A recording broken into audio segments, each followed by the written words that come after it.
Hello বন্ধুরা, welcome to my YouTube channel Bikash Rishi mobile repairing. তো দেখতে পাচ্ছেন আমার কাছে একটা এমআইয়ের ফোন আছে। এমআই যেটা ফোনটা দেখতে পাচ্ছেন, ফোনটার কন্ডিশনটা টাচটা ফাটা আছে, কিন্তু সেটা আমার কাস্টমার আমাকে বলছে যে পাওয়ার বাটনটা দেখতে পাচ্ছেন, পাওয়ার বাটনের যে পাত্তাটা সেই পাত্তাটা ছিঁড়ে গেছে, এবং যে পাওয়ার যে বাটনটা সেই বাটনটা ছিঁড়ে গেছে, তার জন্য ফোনটা অন হচ্ছে না। তো কাস্টমার বলছে যে ফোনটা শুধু অলরেডি রেডি করার জন্য, যে যাতে পাওয়ার অনটা হয়ে যায়। তো আমি পাওয়ার কিটা বানাবো। তো দেখতে পাচ্ছেন আপনার সামনে, এই যে দেখতে পাচ্ছেন পাওয়ার কিটা অলরেডি এখান থেকে ছিঁড়ে গেছে পাত্তাটা। তো ওটা আমি বানাবো, সুইচ দিয়ে বানাবো। তো আমি এটাকে খুলে নিচ্ছি। তো আপনার কাছে যদি এরকম ফোন আসে, আপনারা মিনিমাম বেশি চার্জ না করে মিনিমাম আপনারা 1 থেকে 150 টাকা চার্জ যদি করেন, তো কাস্টমার ফোনটা যখন ফোনটা ডেড ধরে নাও, যে ফোনটা এখন ডেড কন্ডিশন ধরে নাও, তো ফোনটা পাওয়ার কিটা বানালে কাস্টমারের ফোনটা অন হয়ে যাবে।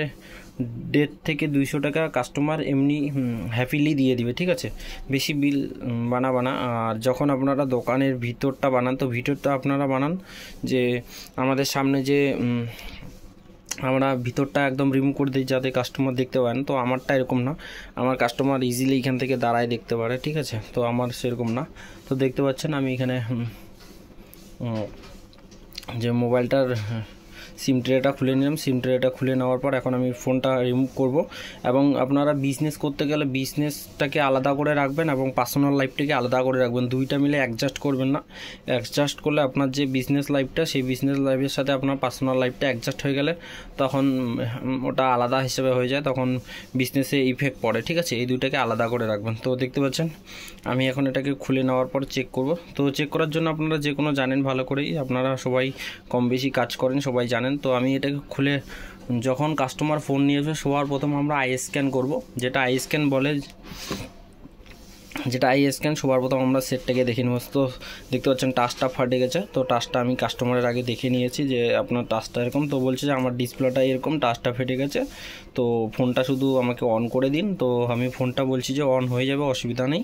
তো ফোনটা অন হয়ে যাবে। দেখতে পাচ্ছেন ওর যে পাত্তাটা ছিঁড়ে গেছে, এটা বানাবো। তো সবার প্রথম ফোনটা খুলে আপনারা কাস্টমারের সামনে দেখবেন, এবং বিলটা যে কোনো কাস্টমারকে বলতে হয় না, কোনো কাস্টমার আপনারা মোবাইল যখন রিপেয়ারিং হয়ে যায় তখন বলতে হয়, তো সেটা আপনারা নোটিশ করবেন। সবার আগে বিলটা বলে দেওয়ার চেষ্টা করবেন, সবাইকে না, কিছু কাস্টমারকে। তো এটা আমাদের একটা ছোট ভিডিও, এর পার্ট 2 ভিডিও চলে আসবে, আপনারা দেখবেন ইউটিউবে। তো আমি পার্ট 2 ভিডিওটা করে দিব।